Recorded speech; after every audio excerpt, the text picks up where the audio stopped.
Hello, this is the Sunday School video for June 21st. This week we're going to start, I'll do the intro as usual, and we'll break up into groups, but I would like for us all to gather back together for 10 minutes at the end where we'll recap and discuss what we've done, what we've walked through. We're going to be in Isaiah chapter 6, verses 1 through 8. And this is Isaiah's vision of God in the temple. And so I want you to break the Sunday school lesson into 4 parts as you walk through the text. The first part is the revelation of God, and that is verses 1 through 4, the revelation of God. The second part is man's sin, and that is verse 5. The third part is God's answer / forgiveness. That is verses 6 through 7. And then the fourth part is God's commission, and that is verse 8. So, last week we were in Hosea, and I want us to understand that we as a teacher, we have to take on the character of the lesson. We have to teach the lesson in the same manner as far as happiness, silliness. Like last week, God asked Hosea to do something dramatic. And so if you saw in my introduction, I talked about other stuff dramatic. It was kind of lively, upbeat. Well, this week we're going to be talking about the vision of God and His holiness that Isaiah gets. And so it's going to be extremely important for you as the teacher to really set the mood and to walk through these first 4 verses, this revelation of God that Isaiah gets, to walk through it and use imagination, have them close their eyes, describe the scene in great detail. You yourself, just read it and think, what do these first 4 verses do to me when I think of God seated on His throne? Another thing I want you to very clearly get across is this vision that Isaiah gets of God on the throne. It is not a fantasy. It is a true place, God sitting on His true throne in heaven. And remember, He had all of Israel build the temple in a certain manner with certain characteristics because it was to resemble the true throne of God in heaven. And so the amazing thing is Isaiah gets a glimpse of the actual throne that literally is in heaven. And he just gets to the description of all that's around it. For you as the teacher, I want you to understand, this is amazing. And the vision is actually a description of everything that is around God. It is a description of God's robe, of these creatures, of all that's going on. The interesting thing is, at no time is God Himself described. So they have questions here, the first 4 questions on our little handout here. They're good questions to help kind of facilitate as you walk through. Maybe you've had them close their eyes and think about the vision, and then you walk through, have them describe, and it asks some good questions. But I would add a 5th one to that, and that is why is it that God isn't described? Why is it that only everything around God is described? And the answer to that is because God is so holy that man cannot live and see Him. And so that adds to some of the discussion. You've got a description of all this that goes around it.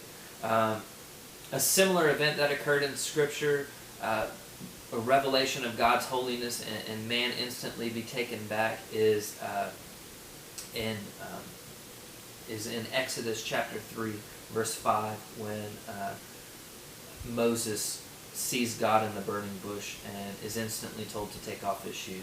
So if you need more verses, or if you want to start cross-referencing some events for illustration purposes, that's a good one at this point. So the revelation of God, the fact that God is holy, is our first section that we break down. The second one is man's sin. So now we're on to breakdown of the lesson number 2, man's sin. And it is in direct response to the revelation of God's holiness that man instantly sees who he is. So God reveals who he is, and now man sees himself for what he is. And Isaiah can only cry out, and this is in verse 5.